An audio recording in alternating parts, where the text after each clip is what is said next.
We are Mr. and Mrs. Adventure. And we're coming to you from sunny Los Angeles, California. And we are not in a van this time. We are not. Many people have asked us what it's like to be living outside of the van and what we miss most about the experience. And actually, just to clarify, we're living in an apartment, so we're not like living outside. Back where we lived prior to van life 2 years ago. Yep, we're back in our LA apartment, and it's good to be back. But there are definitely some things you miss about the van life lifestyle. First off, the first thing that came to my mind when we thought about that question was I really miss being disconnected, which is funny because while we were living in the van, I think the thing that I missed most about not living in a van was being connected. So now that we're back, we have Wi-Fi, we can catch up on emails that have been backlogged and just technology updates to the blog, and we can actually take action on endeavors that we've been wanting to pursue, and we can research and we can surf the web. And as great as that is, I had liked life without it a lot. There's a lot of freedom with it. And yeah, it just is, it's such a difference. We appreciate both in many ways, but it gets us to change up kind of our thoughts of being kind of disconnected and free-flowing and new things all the time to jumping in, heading up the projects we want to do. If I can explain it, it's without Wi-Fi, my brain felt expansive. Like I was free to think and be present and just create things in my own mind and think about thoughts. But now that there's Wi-Fi, it's like my thoughts only go as far as the next time I can get to Google, because then I can ask it a thing. Like I can't just continue pondering things. It's like there is always the Wi-Fi that stops the pondering. Yeah, when you're without it, there's so many times you have questions about things or want to look up this or that, and now we have that ability to do that. So that is such a game changer.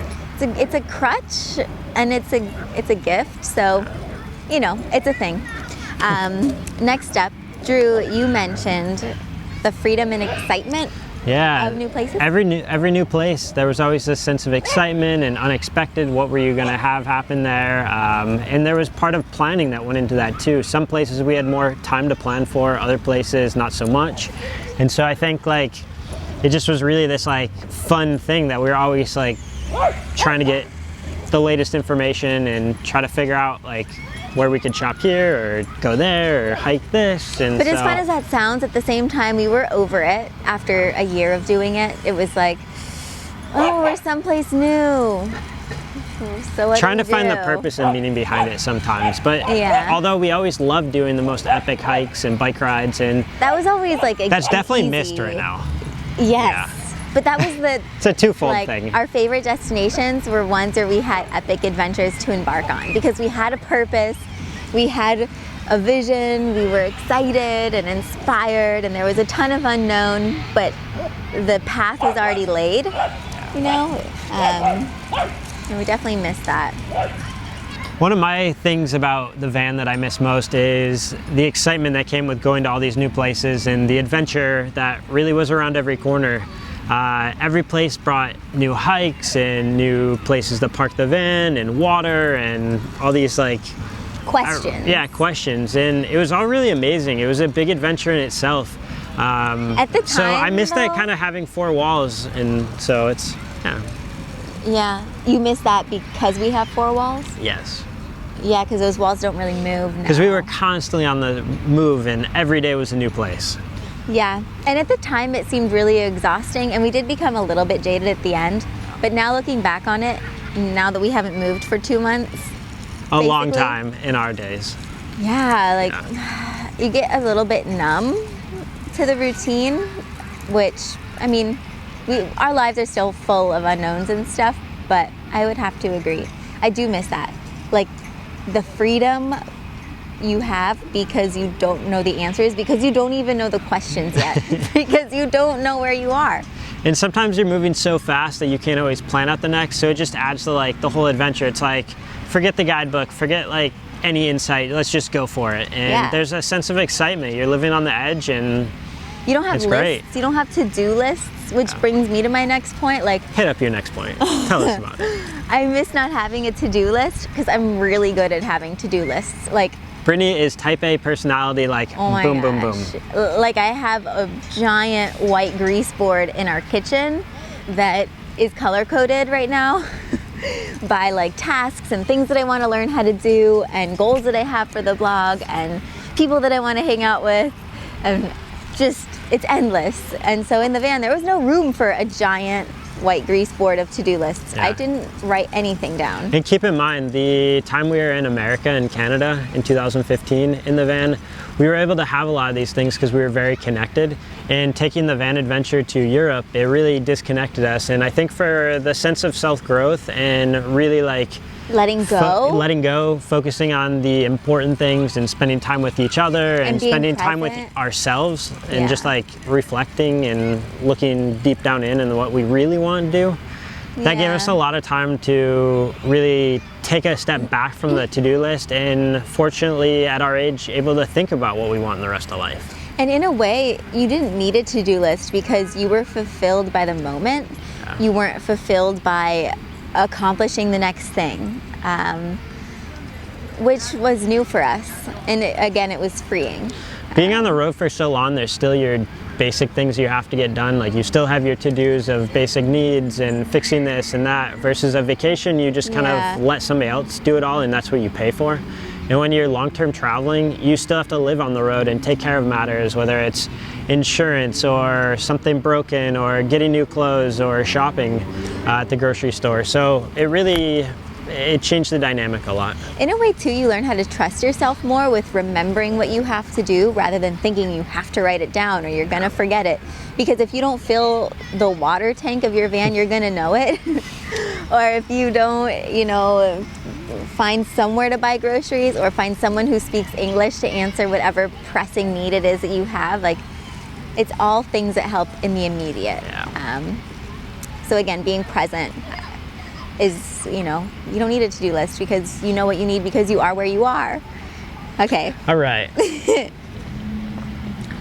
So yeah, this was one of your big things, and especially this definitely changes due to the temperature and the weather and the climate. So tell us about it. I miss eating outside. We have picnics in LA. Like, we'll go hike somewhere in Malibu or the Hollywood Hills and we'll pack in our little camera bag a nice picnic. Or we'll take the portable grill and go to the beach. I mean, there's just Yeah. numerous opportunities for it. There are, but there's nothing like van life cooking where you pull your whole home up to the coast of the You sea. literally have your kitchen sink with you and your bed. You just put it there and enjoy it. It's glam camping and glamping all the way. At its finest. I mean, you wake up in the morning, you slide open your door, and Cup you of Joe got in hand and just Yeah. enjoying the view, looking at sailboats. from your bed, Yeah. and you're just that much more connected to the outside because it can be a gorgeous LA day, but we do kind of live. You're still in a city, right? You don't have the peace of waves and birds just completely uninterrupted. Here you kind of get helicopters and like ambulances often. But that's the difference of city living versus living in the ruralness, and that's Yeah. something we really gravitate towards in the van, and we frankly miss a lot. So that's definitely Yeah. a big thing, is missing the ruralness and just the nature and scenery. It's just so great to the soul. And as much as Los Angeles was the right place for us for 4 years, now that we did van life for 2 and we're back and we have been changed, we don't know where the ultimate place is for us. But It definitely gave us time to think, and we'll be kind of pondering that in the next couple of months. But for now, we are back in an apartment. yep. And Drew will actually be exploring Portland quite a lot. So we'll Yeah. see what Oregon has in store. We're gonna be splitting some time between the Pacific Northwest and Southern California for the Yeah. next 6 months before returning to the van, actually. So that's really exciting news. Our van is still in Germany, and we have intentions to get back to it later this summer. It's in our friend's barn, which I love telling people because it sounds so cool. Thanks, Chris. Thanks, Chris. So our last point about what we miss about van life is outdoor activities, basically like taking up the bulk of our day. Yeah. And I mean, we could still go to like Joshua Tree or again some distant hike or San Diego or Like something. micro day trips or multi-day trips, just not like a whole immersion that we were in the van. Yeah, because you don't have to drive back anywhere with the van. You go to your adventure place, you live it, you love it, you enjoy it, and you do whatever you want next. There's no end to it. It just keeps rolling, you know? But there are benefits and there are downfalls of it too, because Yeah. we have said it's really nice to go on a extensive day hike or backpacking trip and then Yes. come back and shower and put away all your adventure gear and then just relax in the evening and watch Netflix or what have you. And cook in like a normal kitchen. Yeah. It's less thinking, honestly, to be back in an apartment. But like we said, there's pluses and minuses to everything. So. We said moving forward, a big thing that we're going to focus on for this year as part of our New Year's resolution is to live a balanced life and really try to spend time on the road and time in one place and kind of make it more of a equal year for adventures and working on projects. Yeah, being productive and balanced this Yep. year. Last year was pretty exhausting. I mean, we got married, we moved to another country, bought a new van. Bought our first home, our rolling home. Yeah, learned all about European van life, which was like one thing after the next Yeah. madness. But now I think we're seasoned veterans, and I don't think it'll be quite as hard going back. I can't wait. Check. So yeah, we're really excited to get planning and find out where our route's going to take us this summer. We're thinking possibly Scandinavia, back to England, parts of northern France. So we have a lot of ideas on the table. So if you think of something, shoot us a line and tell us the place we need to go. Comment below. Absolutely.